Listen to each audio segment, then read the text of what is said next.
Hey everybody, welcome to Garblecast. I'm Al, your host, and I froze my feet off about 5 days ago because it's that freaking cold in Iowa. No, it's good to be back for Garblecast. I'm excited for today's episode. Got some fun topics I really want to discuss. Some of them are a bit more technical than others, but some of them are really passionate to my heart. And then I got a really interesting story for how not to pick up a lady. So sit back, enjoy the story, and maybe pull up some popcorn.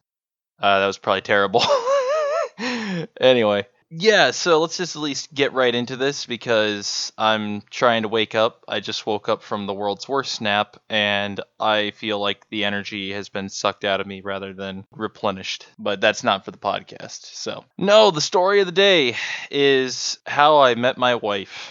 This is a very interesting story in itself, and it's probably the cringiest thing I've ever done. So, for reference, I graduated high school around 2015. And the fall semester, I enrolled at the local community college. And in my first period class, I was dead tired, and I sat in the back next to a coworker of mine from a nearby store who I wasn't super close to, but I figured she and I worked together. So if I ever missed class, I could ask her for notes. And for some reason, all around me in this section were women. I don't know if they just ignored my presence or never talked to me. I really didn't care one way or the other because I was just so freaking tired. I didn't even have like the girl pressure of being this dorky guy from high school. Like, oh my gosh, there's women around me. It was just, dear God, give me another hour of sleep.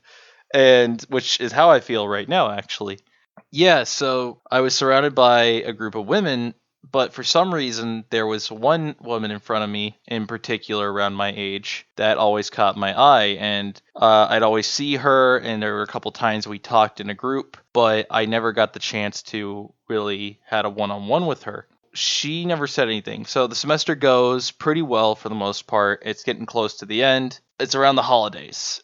And I knew she worked at Kohl's because I saw her during Black Friday, but I didn't say anything because it was really swamped and I didn't want to bug her. So my mom and I, fast forward about a week or so later, went to the same Kohl's to get my dad his Christmas present because they had a bunch of sports stuff on sale. And as we were shopping, I saw this same girl. Now, we finally talked earlier, but that's not what the story is.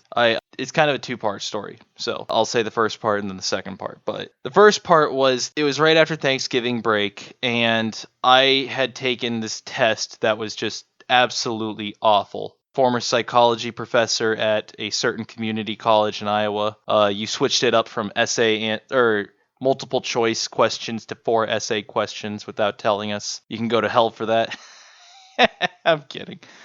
That said, though, I was pretty sure I bombed that test, and I came in and I was just miserable, like whatever. And this girl that I had been eyeing the entire semester comes in, and we're the only 2 people. And I thought to myself, man, you know what? I'm never gonna get the chance to talk to her ever again. I thought, I gotta make my move now, or I'm never gonna see her ever again. I said, man, that test was insane, wasn't it? As, kind of an icebreaker. And she goes, oh yeah, no, it was really hard. And I find out after the fact she was being really nice. She actually kicked ass on that test. I'm just an idiot. It was cute, and she said some stuff, and that was as far as the conversation went because more people started to funnel in the room. So then fast forward to like a day or so later, I saw her again working at Kohl's, and my mom and I we're trying to find my dad's gift nearby, and I see her, and I want to say something, but at the same time, I'm like, oh God, my mom's here. It's kind of embarrassing. I'm just a dumb guy. And so my mom goes, hey, why don't you ask someone if this stuff has clearance on it for an item we had a question on? And I said, I think I know just a person to ask. I'm like, all right, this is your shot. So I go up to her and I'm thinking of different things to say in my head, like, all right, be cool, be impressive, be funny. What do I do? And I get up to her and she sees me, and the words that come out of my mouth that haunt me to this day are, I swear to God, I'm not stalking you, but... And then I followed it up with like, hey, we need help over here. But the fact that I said, I swear to God, I'm not stalking you, my inner brain was just screaming at me like, you idiot. You are such an idiot. You dumb bastard. You are just the worst. Why, out of everything you could have said, why would you say, I swear I'm not stalking you? And luckily, she was really nice about it, and my mom ended up coming over, and she was really, cool with this chick, and, they got to talking. And eventually, after we left, I was like, oh god, I just botched it. I botched it. Mission failed. We'll get them next time. And I was actually surprised because I got a message from this girl a few days later wanting to talk and hang out.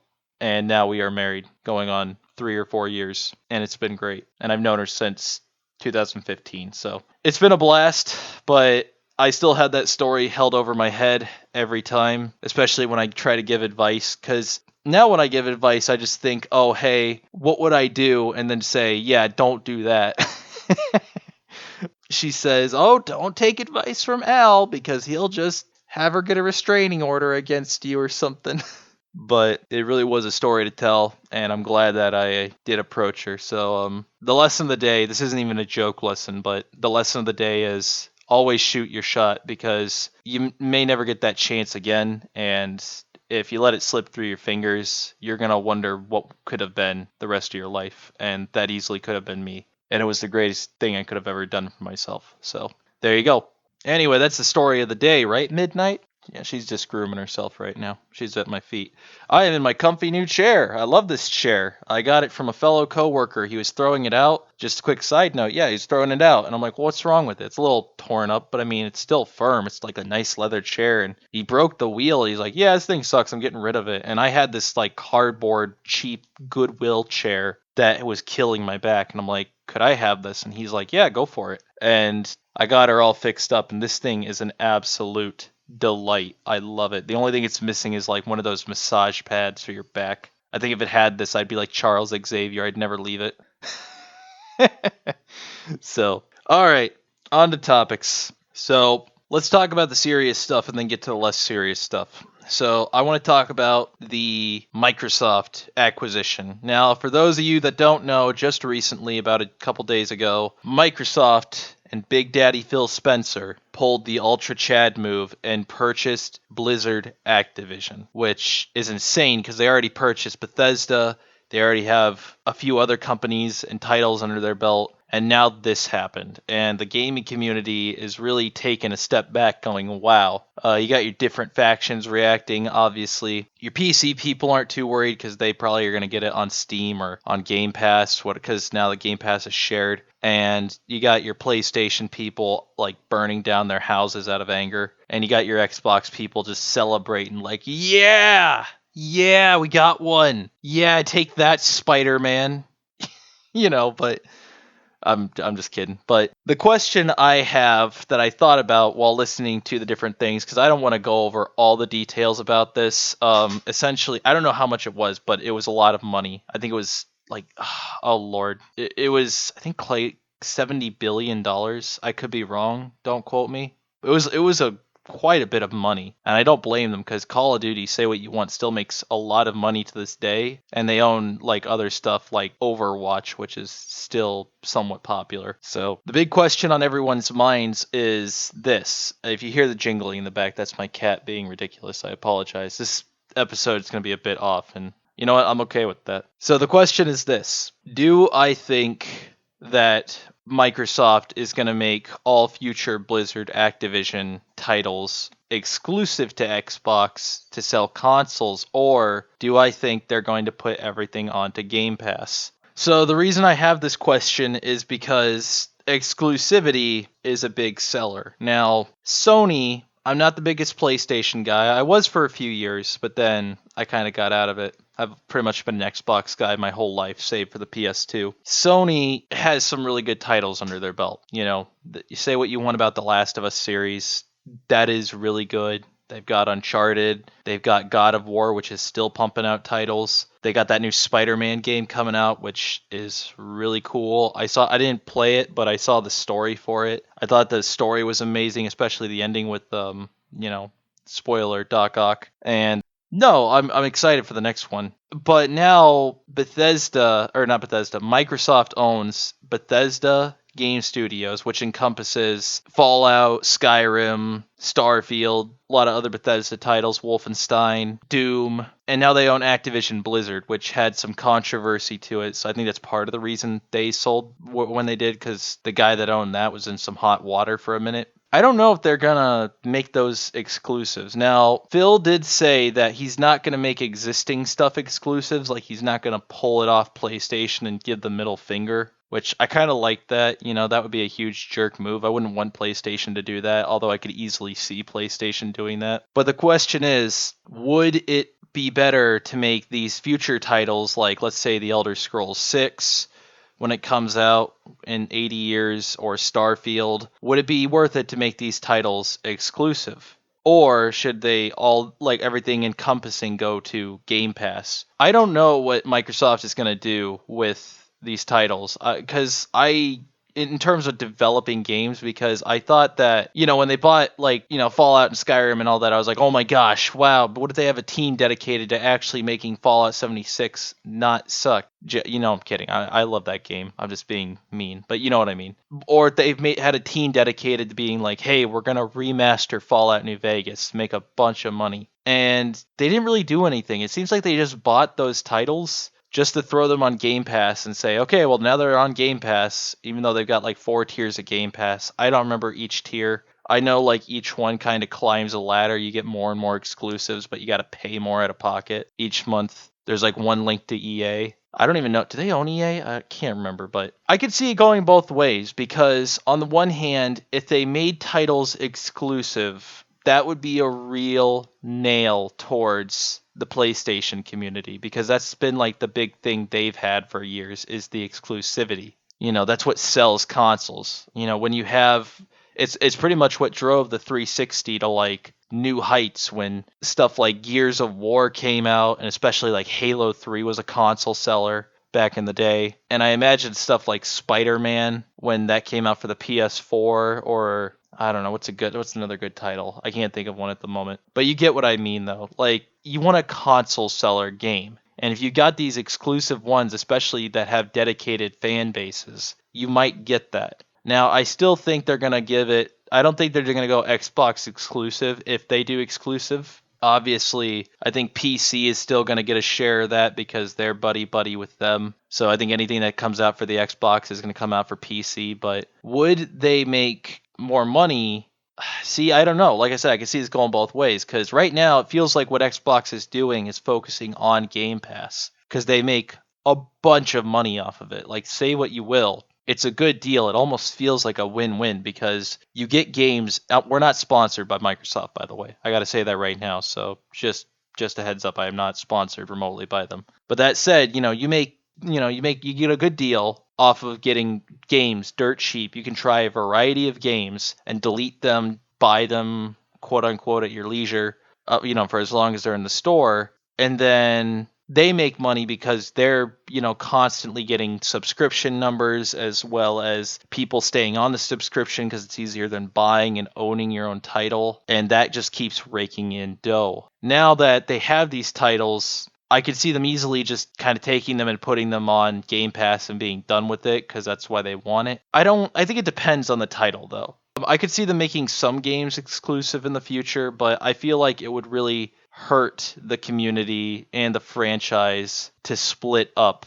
things that were on both consoles. Like, I don't think Phil bought Call of Duty, even if it's not the greatest nowadays, just to, put Call of Duty solely on Xbox and PC. Now, that'd be a real drive, like a real pain in the butt for PlayStation people. But I don't think he's going to cut that out of the equation. If he did, that'd be a real ballsy move, and I would actually be very surprised. But, still selling to your competitors, even if you don't like them, they're still giving you a chunk of that money. It's kind of like Sony and Disney, like Sony owns Spider-Man, and even though Disney puts them in the movies and they get some of the merchandising rights, Sony still makes a bunch of freaking money off of it. So you got to think, I think Phil wants to make the most bang for his buck, especially with a deal like this. Like, for reference, I feel bad, I don't remember the exact number. I'm too lazy to look it up, but it's more than it's a lot more than George Lucas sold Star Wars for. And I think it's actually more than they bought Bethesda for. So take that as you will. I don't know. I could see them going either way with it. I'm not sure if I like it. This is kind of deviating from the original question, but I'm not sure how I feel because I don't want one brand to become a monopoly because then there's no room to innovate. There's no reason to drive for, improving your product over the other guy. I think that's how Xbox got to be so good as it is because they had all these mistakes and mishaps and things that were weighing them down. And they saw the things that PlayStation users were doing and how they were being really cool with their player base and for the most part and thinking, okay, what can we do to compete against that? And if one company eventually shuts down the other and has all the power, that's game over. Everyone might think, oh, it's amazing, it's cool, Xbox owns everything, I'll have it all at my fingertips. When in reality, it's like, wow, there's absolutely no quality in this product at all. Like, they're just putting it out because they know there's no competition. I mean, look at YouTube, for God's sakes. There's all these rules and things that you can and can't do on here now. It's very, very strict. And there's a lot of ways that creators get screwed over. And, we can't fight it because there's not a real competitor to YouTube. All the competitors that tried failed. And that's just kind of how it is. So I've kind of presented the facts on the table that there are the pros and cons to making things exclusive, because if you make them exclusive, you're going to lose out on a chunk of people that can't afford the new consoles. But at the same time, though, making them exclusives could be a real edge over the opponent. So only time will tell. My gut says they're going to make a few things exclusives, but I think things like Call of Duty and Battlefield, I would be genuinely surprised if they kept those on Xbox and PC only. If I'm wrong, let me know in the comments. I'd love to talk about this. This might change in the future, but I always love to discuss this with people. I'll probably talk about this with my buddy Al, because I think we might have wanted to talk about it, so we might go over some of this a little more when I eventually have him on. He's been really busy, but we'll just have to wait and see what the future brings. I think it is interesting. The only good thing out of it is I'm hoping that now Activision is owned by Microsoft, and Game Pass will probably have all those on it eventually, in a year or so, at the end of 2021, or 2022. Gosh, I can't believe it's already 2022. So at the end of 2022, we're going to see it on Game Pass. So I'm hoping by then we could probably download old Call of Duty games and maybe play those again. But that's assuming if Xbox buys them. I don't know if they're going to keep those servers up with Activision, because I know they just shut down the Halo 3 servers. But to be fair, and I know I'm going to get hate, there's an alternative to playing the original 360 Halo 3 and Reach servers, because you do have Master Chief Collection, and there's not a real alternative to those older Call of Duty titles. I don't know, so we'll just have to see. But it'd be cool to play old school zombies again with friends that don't want to buy the game, because they still charge an ungodly amount of money for Black Ops 1 and 2, not even touching DLCs. Alright, so next thing, I want to get into something I'm really excited about, which is the LEGO Star Wars Skywalker Saga. So for those of you that don't know, LEGO put out a trailer for the new Skywalker Saga game, and it looks incredible. It looks fantastic. It looks like everything I could have wanted, and almost even more than I want, which is a little tiny bit bad, but I'll get into that in a bit. And I gotta say, it just looks great. I don't have too many complaints with it outside of one, but we'll get to that in a minute. But the vehicle selection looks really nice. You have an ungodly amount of characters to choose from. There's all these sick combos and puzzles you gotta solve. The planets and levels look fantastic, and especially if it's got an open world feature, like they're advertising an exploring feature. I could sink a lot of time into this, to be honest. It looks like fun, and I really hope they okay, so a few years ago, before the game got delayed, when the 501st LEGO Battle Packs came out, certain sets had codes with them, and I actually kept some of my codes from the manuals, and I'm excited to log those in because you get exclusive vehicles from those codes, which is cool. But I'm really hoping they kept that feature, kind of like Halo Infinite did with their snacks and stuff. If you bought their Chips Ahoy, and you could log those in for skins and stuff in Infinite. I think that's just I think it's really cool that they have codes. I love codes in LEGO games, because that was something I loved as a kid, going in, looking up codes where, if you wanted, a cool vehicle, you didn't have to type in your mom and dad's credit card number. You went to an online site. You hoped they weren't lying to you on the forum, and you you typed in evil R2 and you got evil R2. And I just have a lot of high hopes for this game. I'm going to be honest, the levels I'm not looking forward to are the sequels, just because I'm not a big fan of the sequels. But, you can't win them all. And if it's done fun enough, then maybe I can overlook it. But I am really excited about it. I think it's going to be a good time. I really hope it's an open world kind of Star Wars game, because that would just be fantastic. I've been wanting a good one of those for a minute. And especially in Lego too, which if you know me, I absolutely love Lego. So we'll have to see. And the bundles are really cool too. You get a bunch of, I think an Imperial Trooper bundle, the Bad Batch. I think there's another bundle I can't think of. I think it's Rogue One is the bundle. And then you also get an actual minifigure, which the minifigure, it's just Luke Skywalker drinking blue milk. I'm not a fan of that. I get it, that's an Easter egg, but I kind of wish they could have came out with a cooler fig. Do you know how many copies of this game you would have sold if you had just went pre-order the $90 game, Phase 2 Commander Cody figure? You would have sold every copy. I guarantee it. Everyone and their mom would have been climbing with me along with them, clambering, trying to get these Commander Cody figures, as well as the cool DLC. It just feels like the game looks like a lot of fun. They really listen to fan feedback and what we really want. And I'm really excited. There's a lot of fun Easter eggs too. The only thing that I'm worried about with these Lego games, and I know I'm going to get laughed at because yes, they're kid games, but it felt like they got way too complicated for me. It felt like after a minute, because I grew up with Lego Batman, Lego Indiana Jones, Lego Star Wars The Complete Saga, and it just felt like after a minute they're like, okay, well now here's a billion extra things you got to do, and I liked it when they were simpler. But that said, this one looks really good to the point that I'm willing to overlook those items. I just hope it's not too much extra stuff. I don't know. I'm also not a fan of them using talking voices from the movie, or at least kind of ad-libs from the movie, because I grew up with the grunts, and I like that as a feature. I hope that's a feature in this game as an Easter egg, and they better include that original Yoda dying sound as an Easter egg. Otherwise, I'm going to be upset. All in all, though, looks like a solid game. I'm excited to see more gameplay and more news for it. If you're excited about it, let me know. Otherwise, I'll tell you guys my full review about the game when it comes out. Speaking of Star Wars, I do want to touch up on one thing with the Book of Boba Fett for Episode 4. Spoilers for Book of Boba Fett Episode 4. Episode 5 comes out tomorrow. I don't want to make this a whole segment, but I do want to give credit where credit's due, so this is not just the bash on the Book of Boba Fett channel.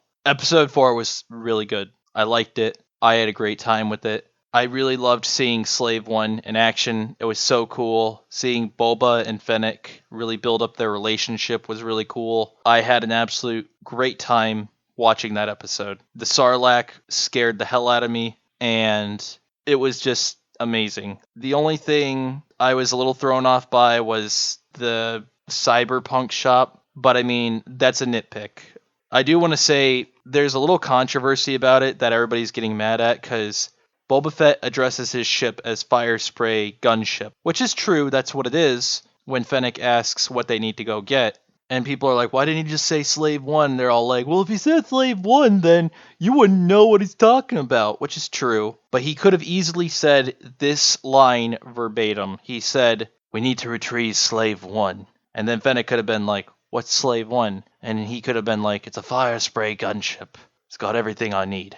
Something like that. And that would have appeased both groups. You would have appeased fanboys, and you would have appeased people that are telling fanboys to shut up. And I don't know. It felt like a simple line, and I think we all know why they don't want to use Slave One. I'm not going to go into the logistics of whether or not keeping or getting rid of the name is the quote-unquote right thing to do. I'm just going to leave it. But that said, though, that's how I would have handled that scene personally. And you could have just said it once and then never said it again. But that's just me. I am excited. I think they're going to bring back Mandalorian, like Din Djarin. I got it right this time. For the episode, 5. We'll just have to see. But that's all I wanted to say about it. I am excited. The episode was really cool. And I wanted to give credit where credit's due. So, all right. There is one more thing I do want to address as long as I'm coming forward, is that Halo Infinite announced there's a way to earn credits in the future for items in the shop, I think, for Season 2. So if that's true, they will have earned my respect because like locking everything in a store, even though yes, I get it's a free to play, it really drives me away from wanting to give them money. Now, if I had the option, I'd probably be more enticed. They did lower the price for items, which is cool. But until it's earnable, I don't know if I'm actually going to give them money. I thought about buying just the cat ears for the meme, just to piss off my friend. But that's about it. But I do want to say they're at least trying. So props to them. They're trying to do it. All right, so the last thing I want to talk about, we're kind of running over, but there's a good chunk of this I'm going to have to cut out, is the Batman. The new movie coming out. It's coming soon. There's been a lot of trailers for it now. I don't know if I'm allowed to talk about this because I have been very much avoiding the trailers and the spoilers for this. I do have a few things spoiled for me. Spoilers for the Batman after this point. You've been warned. 3, 2, 1. So the movie is going to have the Batman, obviously played by Robert Pattinson. And then you're going to have Catwoman, and then you're also going to have the Riddler as the main bad guy. You're not going to have the Joker, you're not going to have Ra's al Ghul, it's the Riddler, which is fine. And supposedly the Riddler is kind of based off John Wayne Gacy a little bit. Or, no, it's not John Wayne Gacy. Ted Garinsky, I think is his name. The Unabomber. And I might have butchered that guy's name, I apologize. But that said, I'm excited for this movie. I really am. I am a big DC fan. I haven't talked about it yet on the channel, and I really want to get more into DC properties, but in terms of like them as a subject. But I am a huge DC fan and an even bigger Batman fan. And I'm hoping this movie is good. I want it to really succeed because, truth be told, I'm not a big fan of how a lot of the DC projects have been lately. I need to still see the Zack Snyder cut, but I really haven't gotten around to it because they're probably not going to make that canon to the story, and it's 4 hours long, but I do need to watch that, so that's on me. But that said, though,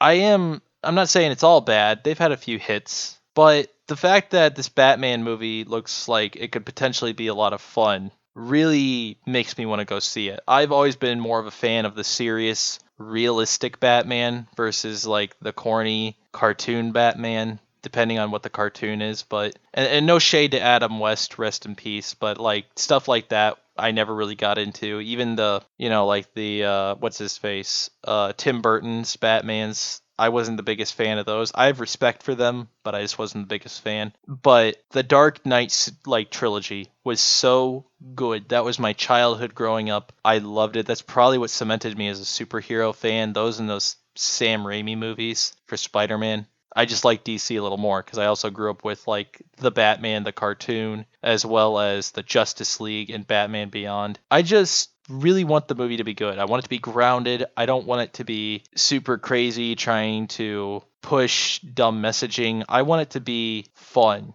like a good detective movie where we see Robert Pattinson really kicking ass and maybe teaming up with Catwoman. I've heard they both put a lot of effort into these roles. I've seen some behind the scenes stuff. The effects look really good. I don't know if this ties into like the stuff with like the Flashpoint and Aquaman and Shazam and all that, and I'll touch on that in another topic. That might be next week's podcast episode, is should DC separate the movies like they are. But it just makes me really wonder, like, I don't know. I'm just scared that the movie's going to be not as great. And I want it to be good because I've been wanting to see a cool Batman movie and even a really cool DC movie for a hot minute. And fingers crossed it's good. There's just times I feel like DC's going in a really cool direction with things. Like, I've heard Peacemaker's really good. I'm supposed to watch that with my brother sometime in the near future. Suicide Squad by James Gunn was absolutely fantastic, even though it didn't do as well in the box office.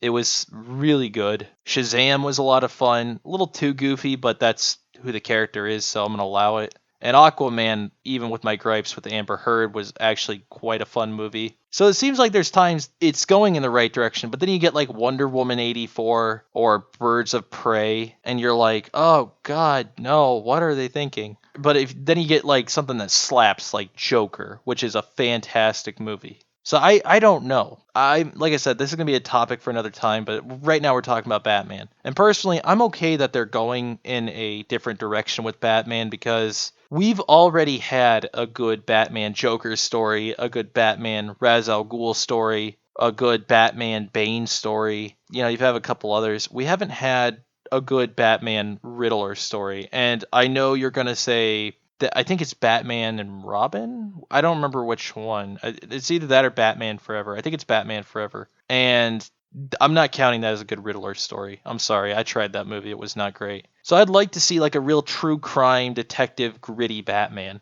where he's actually solving crimes, where we get to like get in depth with the character, where he has to use both gadgets and brains. You get a little hint of that in the Dark Knight series, but like not a full-fledged kind of deal. So that's all I want to say on that. I am excited. It looks like from the pictures I've seen inadvertently, it looks promising, and I plan to give a full review on it like I did Spider-Man. So fingers crossed it's good. Anyway, that's the podcast. I got food coming here in about 10-ish minutes, give or take. So I just want to give a quick thank you. Sorry this episode was a little unorthodox, but, you know, stuff happens. Again, thank you to everyone who listened. If you like the podcast, leave a like. If you have comments, questions, things you want me to look into to talk about, leave them in the comments below, or even a shout out. I do shout outs sometimes. And if you like what the channel's putting out, you know, subscribe.